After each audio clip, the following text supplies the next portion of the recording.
Hello everyone and welcome to my review for Jujutsu Kaisen chapter 167. As always, if you haven't already, you should definitely subscribe, click that notification bell so you don't miss any of my uploads, and help us reach our 2021 subscriber goal of hitting 4,000 by the end of the year.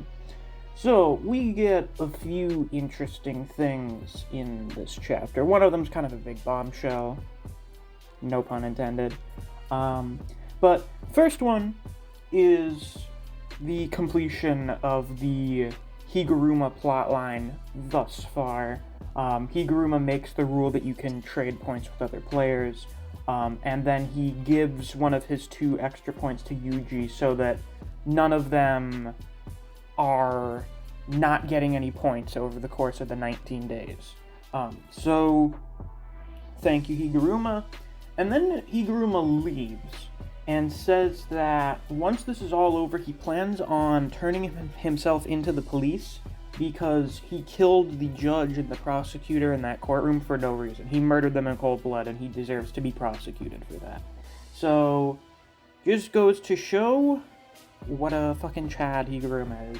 Now, of course, this does mean that Higuruma is going to be absent from the story for a bit, which I kind of expected, even though Higuruma's great, and I'd love for him to stick around for the entirety of the Culling game.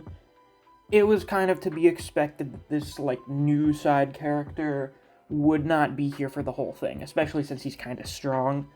So clearly what's going to happen is at some kind of crucial moment, likely in the 3rd act, or leading into the 3rd act of the Culling game, you're gonna have Higuruma come back and save the day, probably.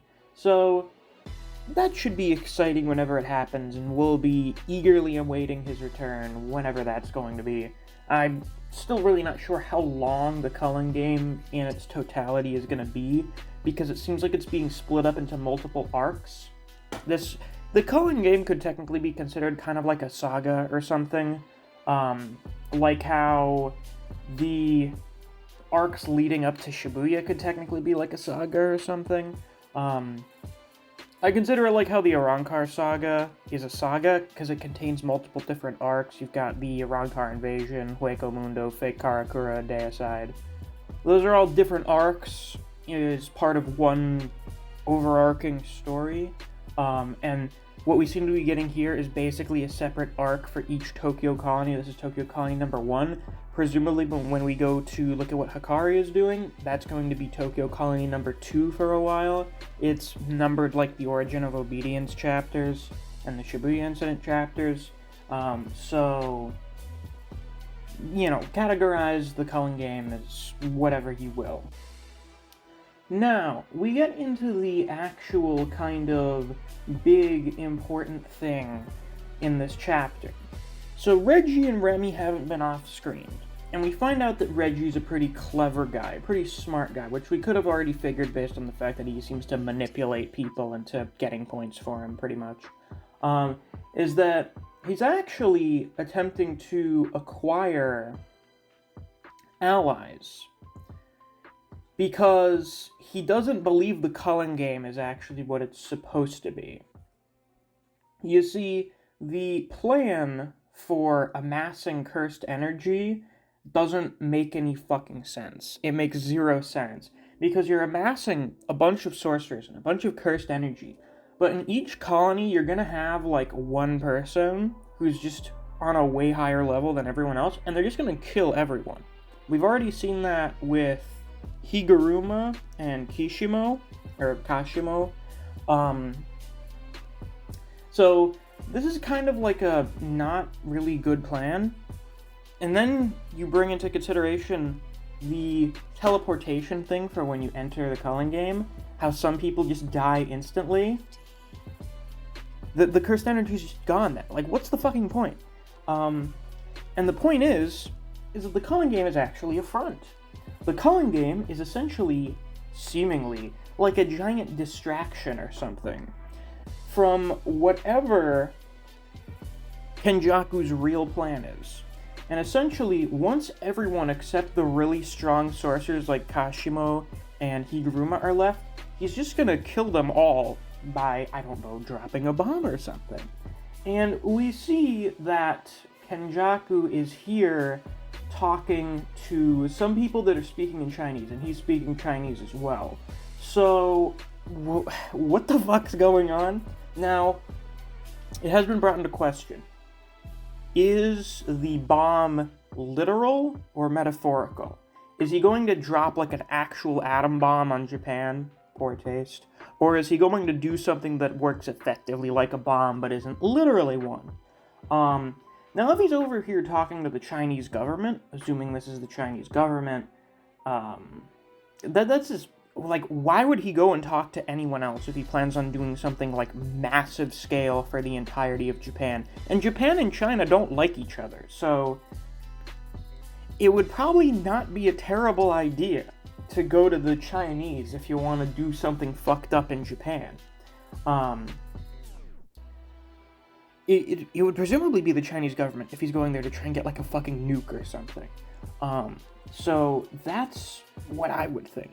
However, if it's not literal, I have no idea why he's talking to these guys. Maybe this is the group of sorcerers in China, because we know sorcerers are much rarer in the rest of the world, but they still exist. So it's likely that in a country as fucking gigantic as China, and in relatively close proximity to Japan, you would probably still have like a decent number of sorcerers. So maybe this is their equivalent of like the Japanese higher-ups, and he's going to them to get some kind of cursed weapon or something, or he's trying to sanction something.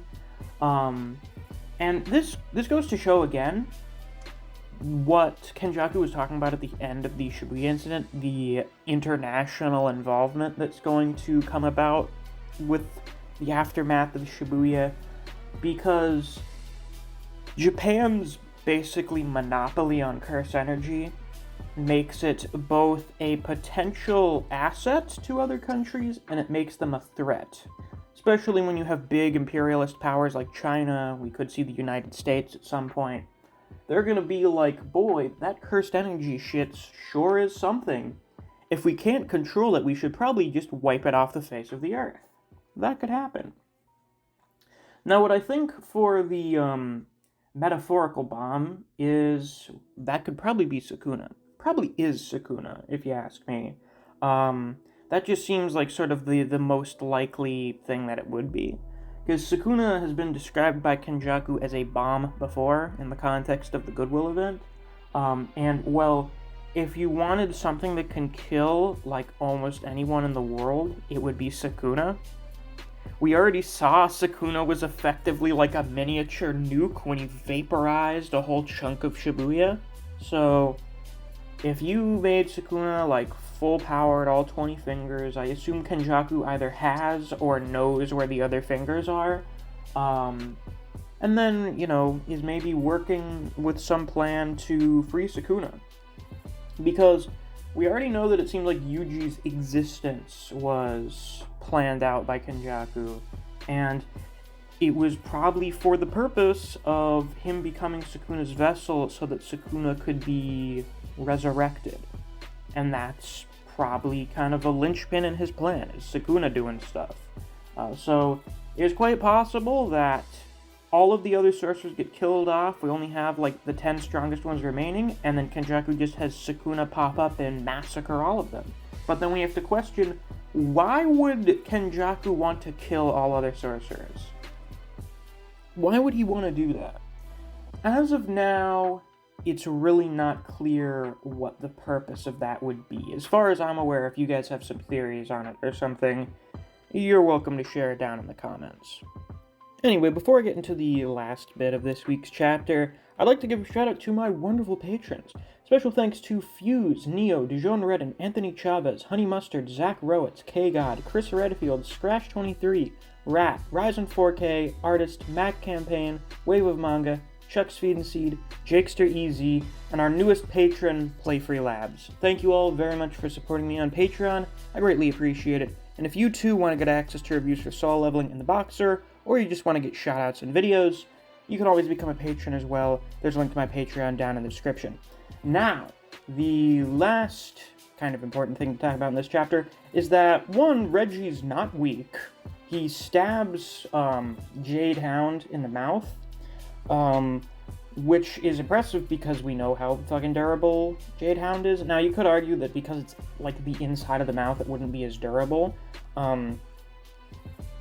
But he's no pushover, as far as we can tell. And he's going to put up an actual fight with Megumi. Even if he does go through like a bunch of scheming bullshit to try and get the jump on people.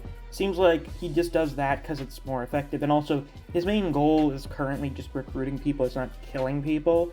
But now that he knows Megumi has no intention of working for him, he's going to try and kill him. And as he points out, Megumi is trying to get these guys to trade points with him, because you get way more points from someone just giving you theirs than you would get from killing them, unless they have like no points.